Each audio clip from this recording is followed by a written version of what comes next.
On this episode of Star Trek Universe, we are talking Discovery 503 Jinaal, right after these words from our mystery sponsors.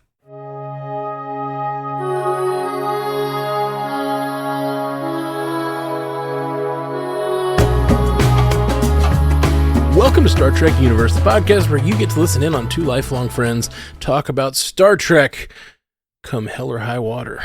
Oh. My name's Matthew Carroll. I'm David C. Roberson. I did not realize it was that. Oh, yes. I didn't know it was that deep. Though the flames of hell lick at my heels, we will continue. You say so, man. Are the flames of hell licking at my heels the fans that are going to be angry that I didn't like this episode? It depends on why, I guess. Yeah? Yeah. I liked parts of it. I also liked parts of it. I liked this episode. It doesn't stand out that much in my head. Part of it is because I got back from that trip and watched 3 episodes in the course of 24 hours or whatever.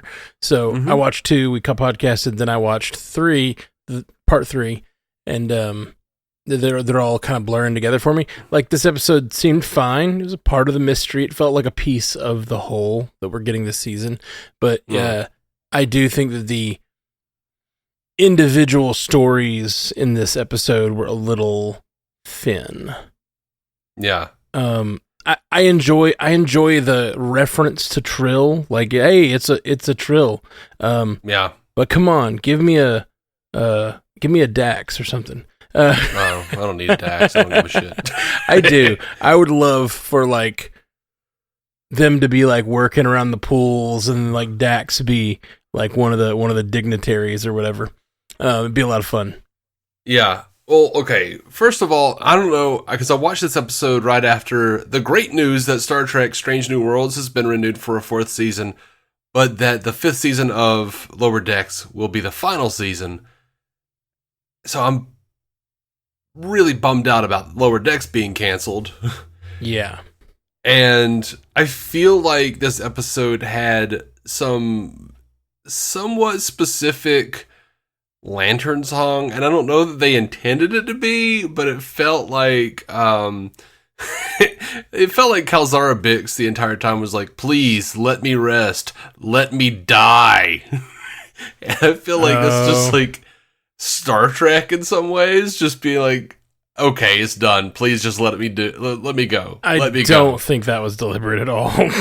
But, the whole episode also feels like for me, it feels like what Reno referred to herself as a woo-woo asshole. I'm like, oh God, there's just so much like CW bullshit, like rattling about connection and and changing. And I'm like, yeah, it's life. I'm tired. I don't care. I was very, like connection is like the big theme in this episode, and the season they're trying to solve a puzzle with pieces that connect. But like you got the Adira Gray thing, you've got the Rayner and the crew, the Jinaal and Culber thing. Which, by the way, did you feel like Culber when he became Jinaal just sounded like LeVar Burton? No, I didn't. But he did have like a lower voice. He did, but his cadence changed, and he sounded like LeVar Burton. Like, I literally looked at my wife, and she paused it. We both said LeVar Burton at the same time. No, I didn't. I did not think LeVar Burton at all. But I see what you're saying. There is a certain affect that LeVar Burton can put on that would remind me of that. For sure. Yeah. I in general he was just playing like a looser character, like a looser character, and the voice got a lot deeper and a little gravelier and stuff. Like it was cool to see that actor get a chance to just. I feel like they've done a number of things with that actor specifically, where they've just given him like chances to do sort of other things with his character, which I think has been really fun for him. Yeah, he's great. I love that actor. Mm-hmm.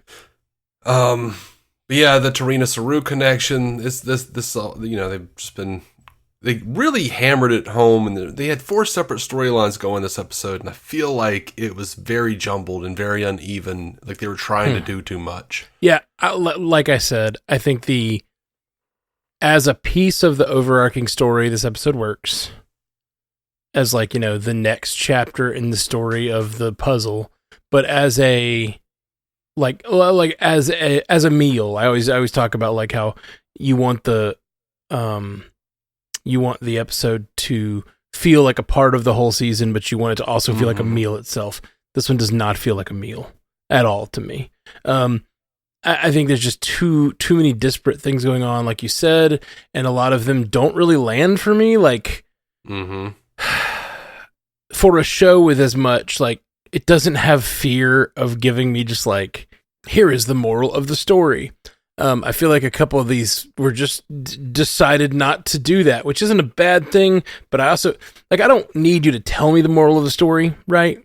What I need you to do is show me by the actions of the characters what the moral of the story is, right? So what am I supposed to learn about Rainer in this episode? He's a dick. Well, sure. But also, like, they started to do this thing where they sort of, like, undermined the whole thing where, like, when they did come back to him, he was, like, he was knowledgeable about the crew and, like, actually seemed to know a little more than they said.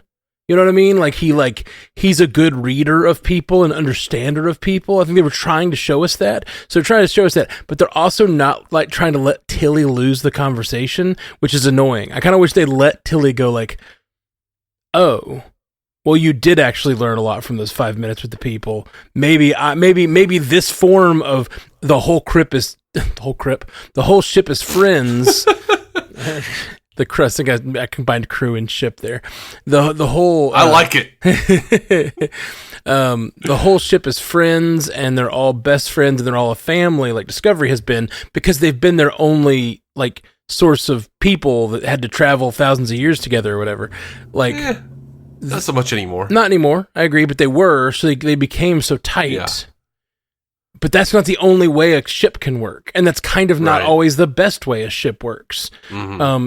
And so Rainer has a different take, and I thought it'd be interesting if Tilly learned something from Rainer, but instead she just goes, it's not the same thing as connection. And then that's the end. And it's like, but he did like, it, yes, you're right. He doesn't have the same kind of captaining style that Michael Burnham has. And like, yes, he will likely learn from you, but maybe you should learn from him. Like, you know what I mean? Like, he's been a successful captain for lots of years. Like, maybe there's something, maybe there's a give and take here, but there wasn't. It just like, yeah, it was weird. I don't know what I'm supposed to learn from that. It felt like they just wanted Tilly to win the conversation. I didn't like it. They definitely did. But the other thing is, like, Tilly was right. I mean, analysis is not the same as connection, and connection works both ways. So, like, sure, him just, like, he was absolutely a dick to all those people. He's like, there's 22 words, get out. Okay. Yeah.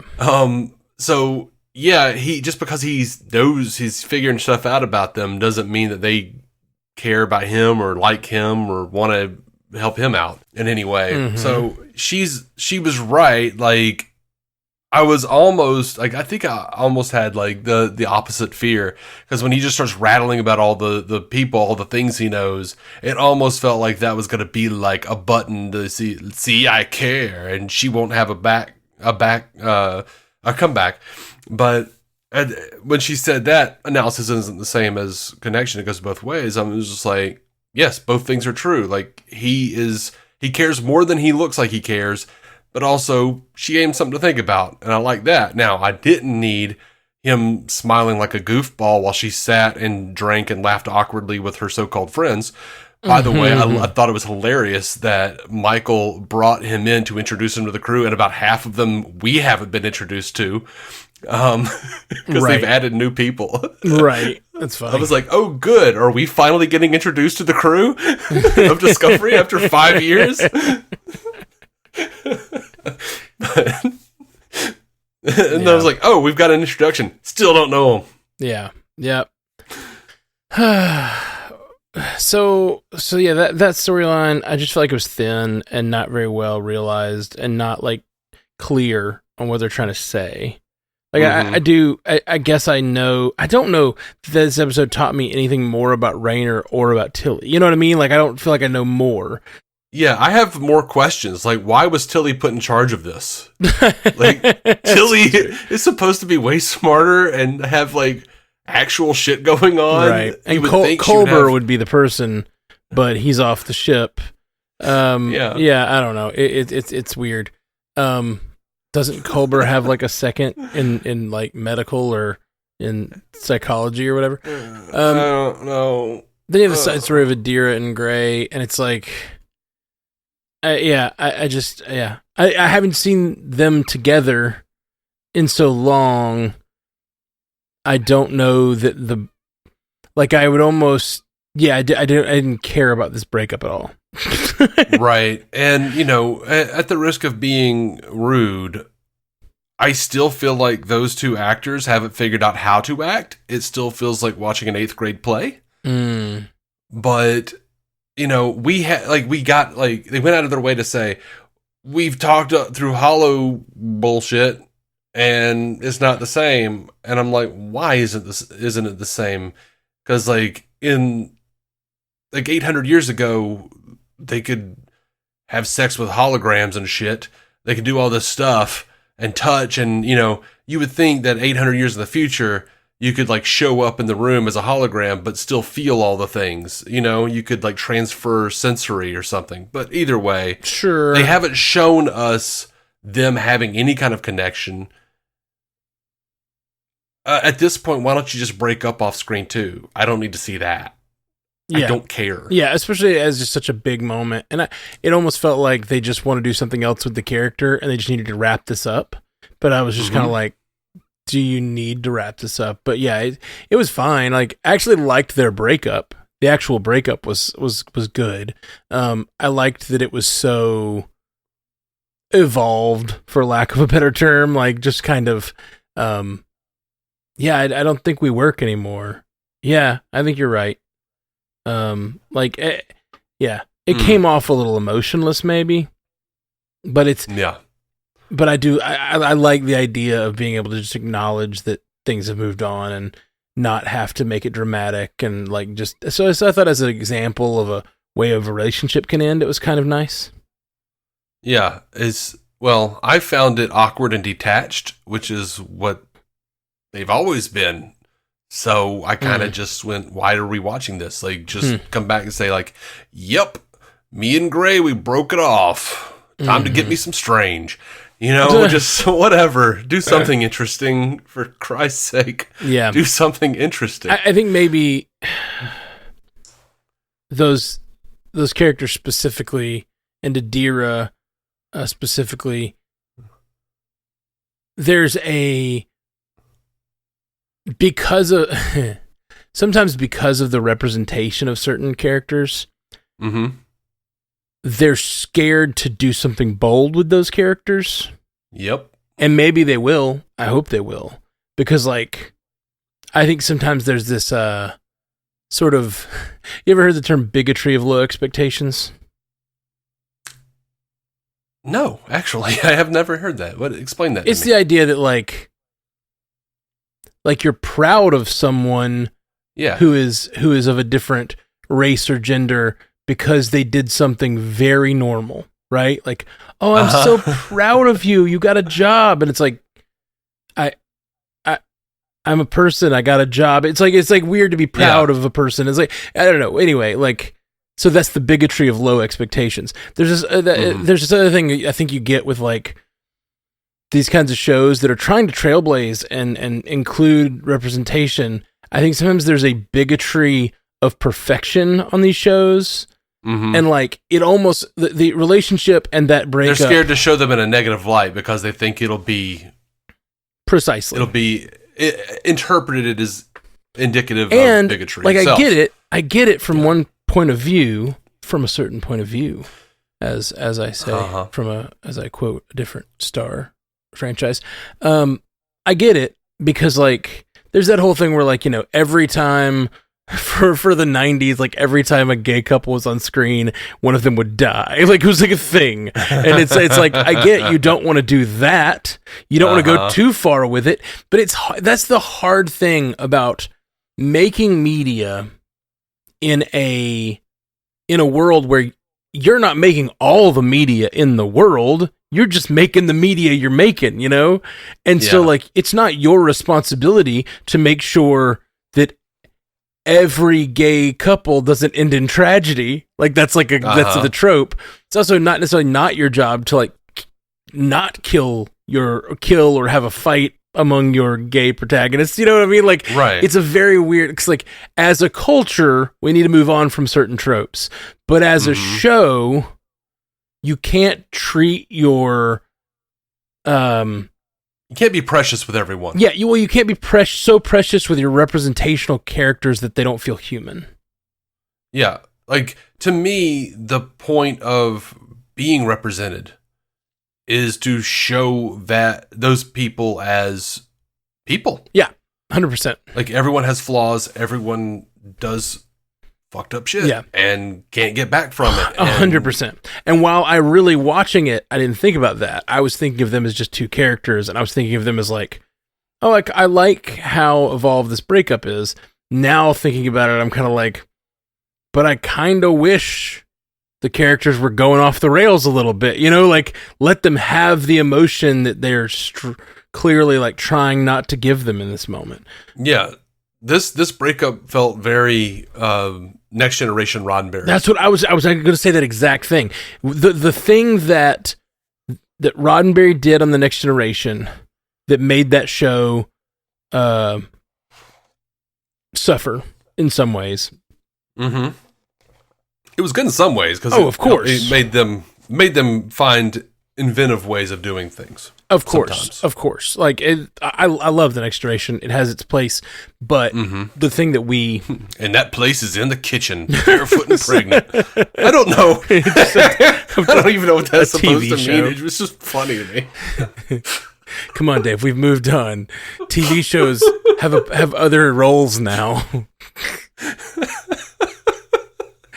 Next Generation is a 1950s housewife. That's what that is. Weird. But yeah, anyway, I think we've said enough about it, but I do think that was, I just didn't, overall, that there was no meat to that, in my opinion. It was just kind of, yeah, it was what it was. I don't understand, what we're again, like, what do we know about Adira now that we didn't know before? They're single, you know what I mean? Like, that's you it. Got me. And then I also feel the same way about the puzzle story. Like, I feel like this was our best look into the actual people who were this cabal that created the puzzles, and I thought that was so cool. But I was like kind of disappointed in how much we learned, you know? Yeah. Well, it was annoying because he's like, I won't tell you their names. And I'm like, we'll find out by the end. And it's going to be some Easter egg where we're supposed to care. Oh, interesting. I don't think that. I think that we likely won't get another glimpse of who they were at all. I think this is our one glimpse at who the characters who created it are, and everyone else we're just never going to know. Oh, no, I don't agree. In fact, I'll say I think one of them is probably Spock. Interesting. Because this was during the Dominion War. He would have still been in the prime timeline. Yeah. Sure. I mean, who else do you go to? Yeah, I just think you don't. But yeah, it'd be cool if it was. I'd be down. It'd be interesting, especially if we had like a holo from them or something. That would be neat. Yeah. Okay. It could be. Could be. I mean, I won't care if it's not. I'm pretty apathetic right now. As far as this storyline is going. I mean, it was kind of neat that they were in a place. I do like the idea that they were in a place where they were like, nah, we can't let anybody know this because the Dominion War is happening. Nobody trusts anybody. It's going to be bad. Yeah. It's also neat that this show is picking up a thread or placing a thread in the Dominion War era. You know what I mean? Like, it's cool that this is connecting to the Dominion War era. Yeah. Ooh. But, okay, Dominion War era. Now, I would care if they connected it to a DS9 character. Who would that character be? I could see a Julian connection with the whole, like, Section 31 business and all that, like maybe they need the help of those like 4 augments or whatever that he used to work with. Like I could see that. Like that would be a deep cut. I would love if we find out those 4 augments are part of the cabal that like hid this from humanity, because like they would be ready for it, but the rest of humanity is not, or like the rest of the people are not. Like that would be really fun. That would be kind of cool, yeah. If it was them, I would be more excited by that than if it was Spock. Yeah, I think they would choose Spock specifically to connect with Michael and make her all teary-eyed for another second. But I didn't even think about that. But you're right. You're right, man. I didn't think about the connection. They're not going to call back those people. I didn't think. Yeah, no, they're not. That was just like my much better idea. But like. Just teasing. but no, your idea is perfect. If they can end the season with like a message from the Cabal, and it's like Michael's last episode, and like they're doing a big thing, and she gets a message from her brother, and it's like they're talking about like how he hopes one day they find their way, that like the humanoids in the galaxy find their way to a peaceful place, and this is the test her brother specifically needed humanoids to pass to finally be able to be trusted, that he would trust humanoids with this technology if they could pass this test, and she is the one who's able to pass it. That's beautiful. And if they don't do it, I'm going to be mad. Yeah, and now they certainly won't. I don't think it's a coincidence that she like went back to Vulcan meditation though. By the end of the episode, after Culber was like, "It used to help you. Why, why aren't you doing that?" Interesting. Yeah. So who would they? Like, this is total speculation bullshit. But like. And oddly, I think the best part of our episode. It's always like, and it's always what ruins the seasons for us when we come up with some weird, cool connection to our favorite stuff in Star Trek, and then it turns out to be, I enjoy. I like for it to be on record that we wrote a better thing.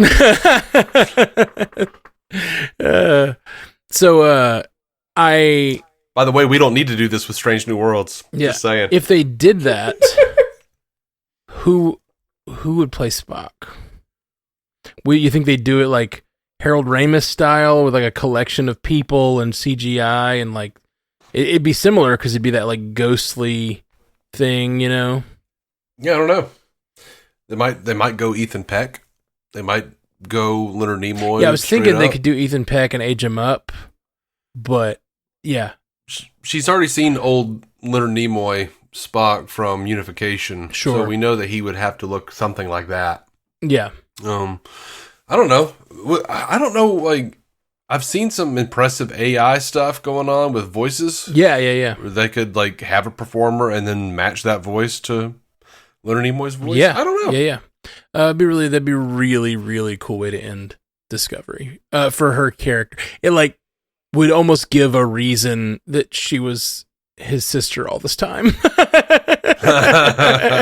It's like, I mean, it was nice during like season 2 that they like that whole plot line where Spock was in this show. That was fun. But like, and it was nice that spun out into its own show, and we love Strange New Worlds. So, but like, other than that season, I feel like the idea of her being Spock's sister has been a complete like just an Easter egg almost. You know what I mean? Yeah. Like, it's been a connection for connection's sake. You know what would be neat, and they might do it because I know from listening to Alex Kurtzman that basically, and Mike McMahon, that everyone was vying to use Wesley Crusher in their show. Oh, Oh, yeah. What would be really neat is if Wesley Crusher shows up, and we know from Picard season 3 and season 2 that he's working with the supervisors, the Gary Sevens and whatnot. It would be neat if he shows up and explains to Michael that in the original timeline, Maul and Locke found the technology and created such great destruction, and maybe was even responsible for the Vidraish timeline that we saw. Yeah. And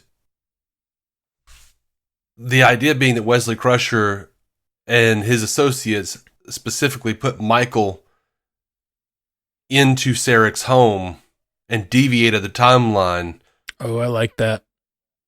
Because statistically, that was where she needed to be so that they could find the piece of the progenitor's puzzle or whatever. Yeah, they designed this timeline to save the future. Yeah, I like that. That's fun.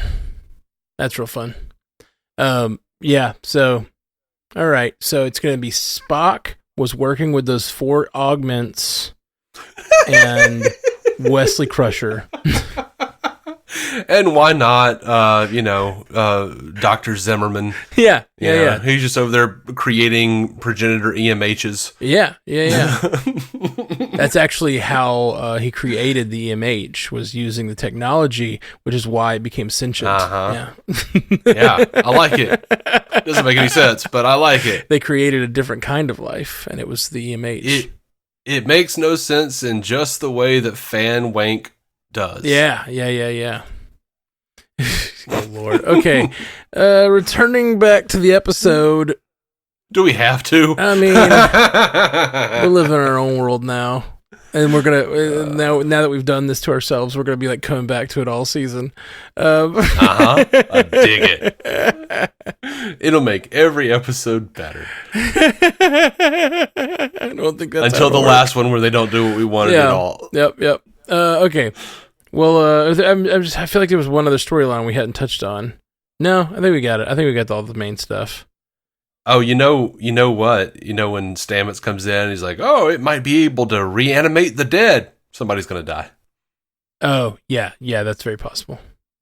Somebody's going to die, and they're going to use it to reanimate the dead. Yeah, I see that. I like it. We got us a Khan's blood tribble on our hands, everyone. A Khan's blood tribble? I don't know what you're talking about.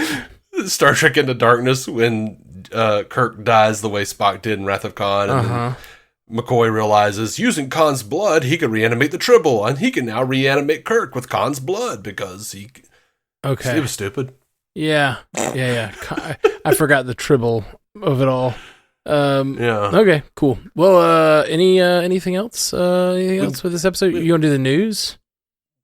I've talked about whatever news I care about. Oh, okay. I don't know. Okay, cool. We have some feedback, though. Yeah, let's hear it.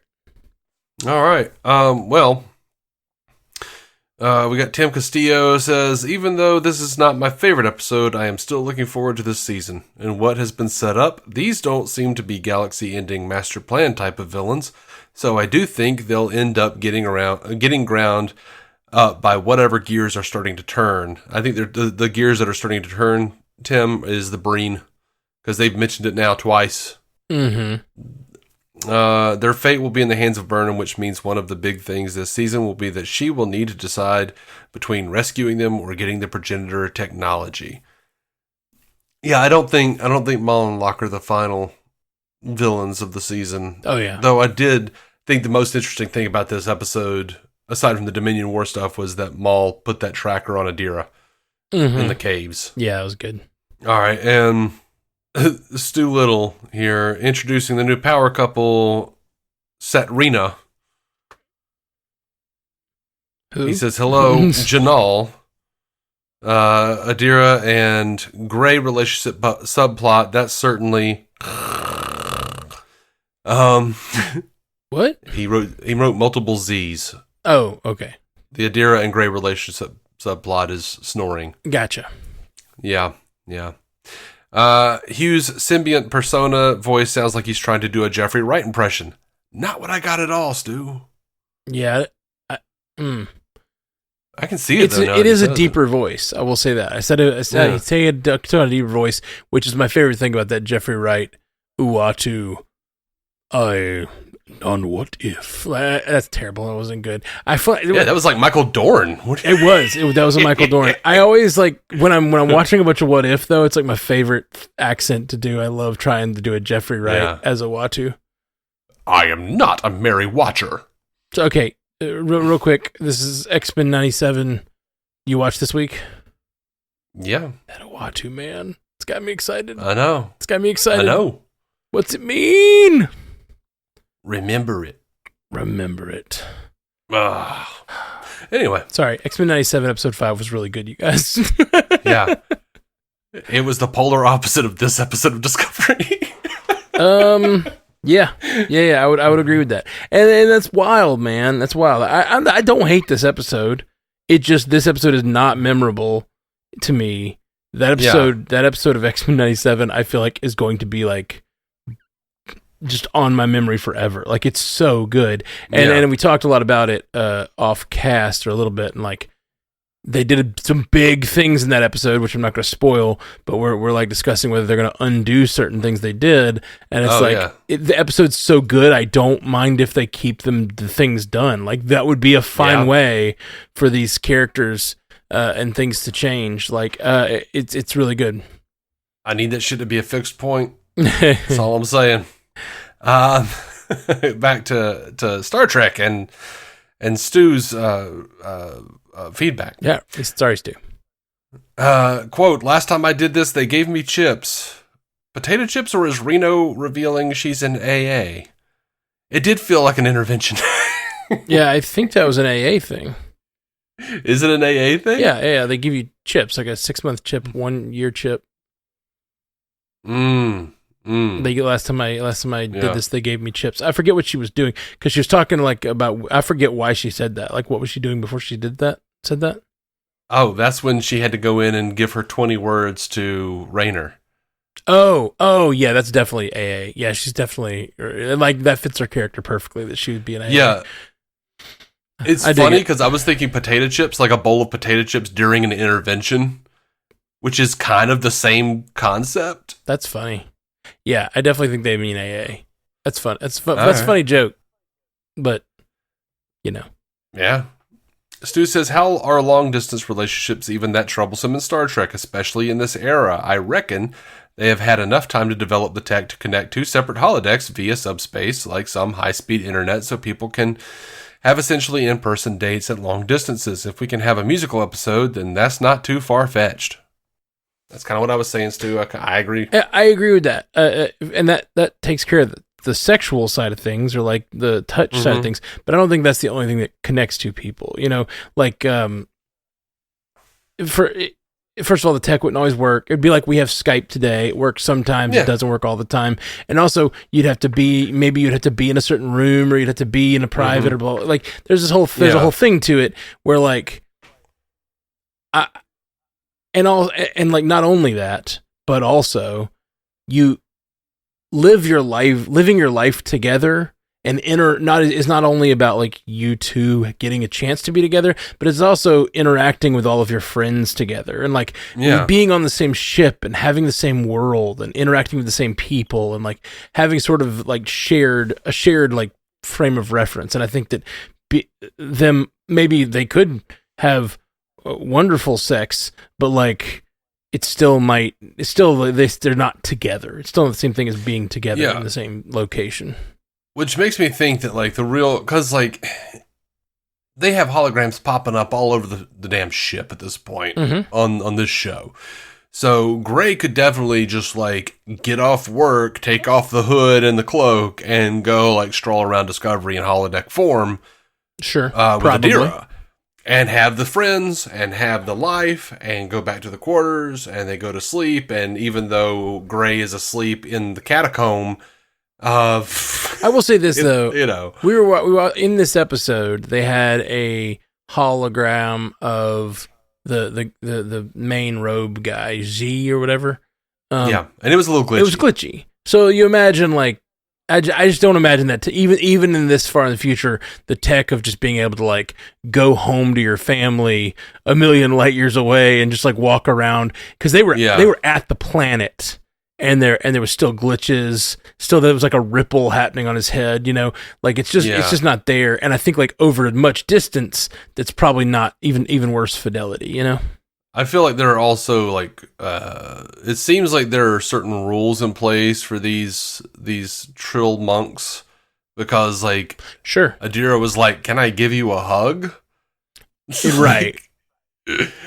Yeah, I think that was supposed to be just Adira having like an awkward moment. I think that because Gray hugged them, and like, so I think it was just but even so, this order of monks, even if they don't have rules against like, I don't know, whatever they want to do, it's just a very time consuming thing. You know what I mean? Like it's possible they're just like they're at the monk camp 18 hours a day and they're not spending a lot of time with their partner. We got to be at the monk camp 18 hours a day, giving speeches about connection. Yeah, that's right. Because this old lady finally died. That's right. And that's what she's been wanting. Every day, for 800 years, she's been complaining that she wants to die. Yep. If she finally gets it, and where this is more not a celebration of life, but it's a celebration of death. Mm-hmm. We were tired of hearing her too. Oh. Well, the symbiote swam away. Are we supposed to think that is the symbiote like going back to the waters to die? I don't know if it's going back to die, but it's getting the hell away from that old lady that wanted to die. Sure.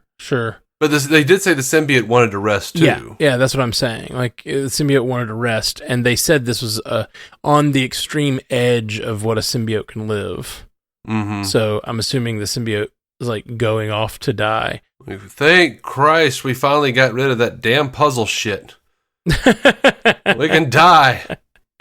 This is up to y'all now. I don't know. I'm done. Mm-hmm. Swim away. You know how many crossword puzzles and word finds I've done waiting on y'all's asses? Come on.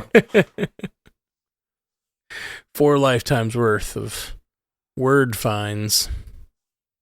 If you're going to go with something, you got to go with something other than a word find. I don't know, man. That's what all old people do. They just wind up sitting there doing word finds. I feel like word finds are like the lowest form of those kinds of puzzles. But like, as you get older, the unfortunate truth is you have to go to the lower forms of the puzzles. Yeah. These are my favorite because I remember them. This bummed me out. Yeah. Let's move on.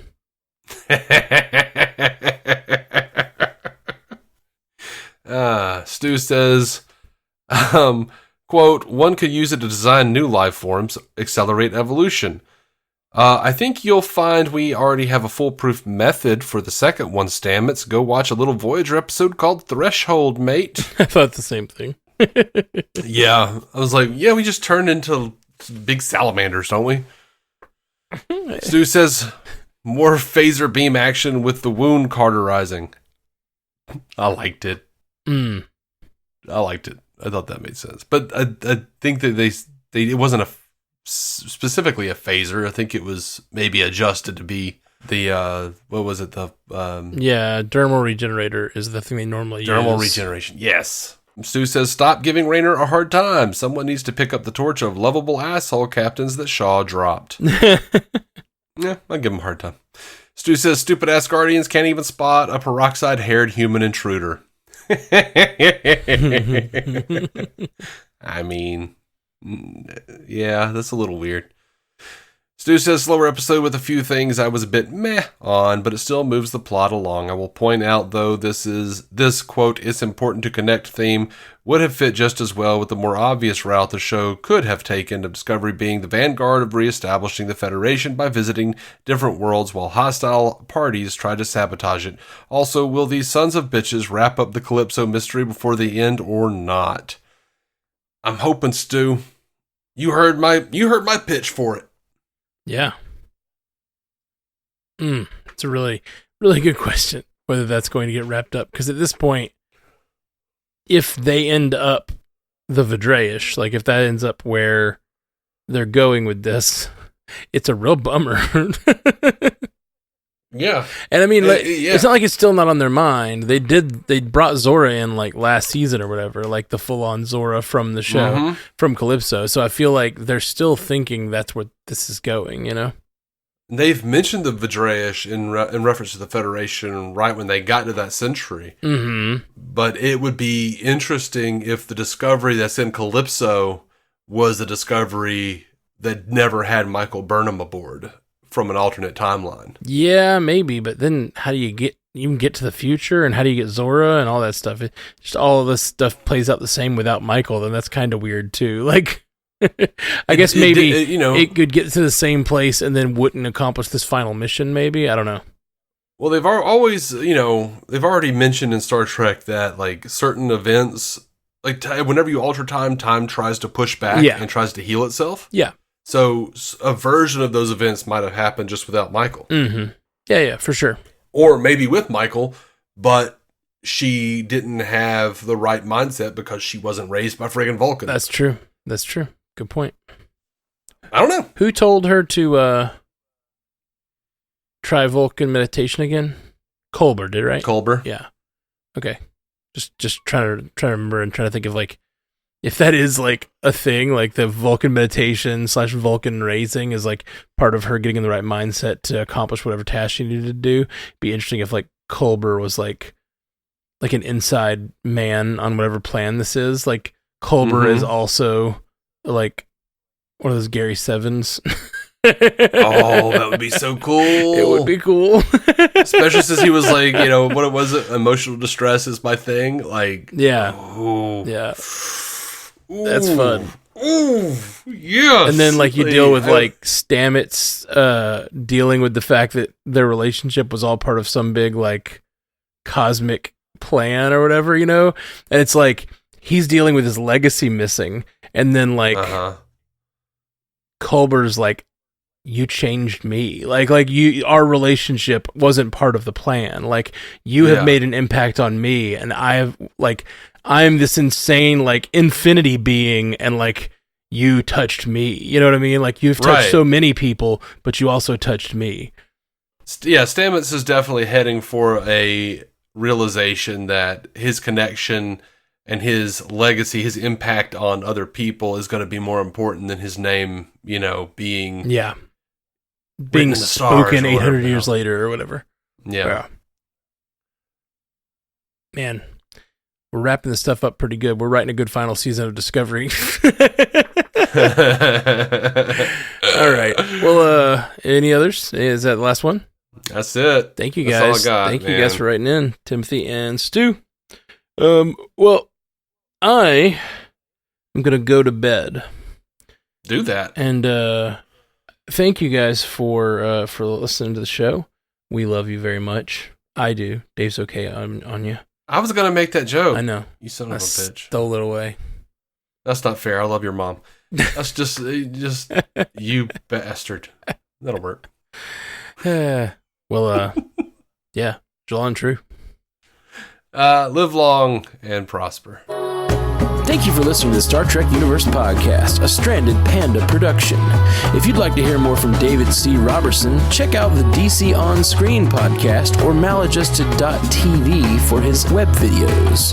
If you'd like to hear more from Matthew Carroll, check out the Marvel Cinematic Universe podcast or listen to his music. Just search for Matthew Carroll anywhere you get music.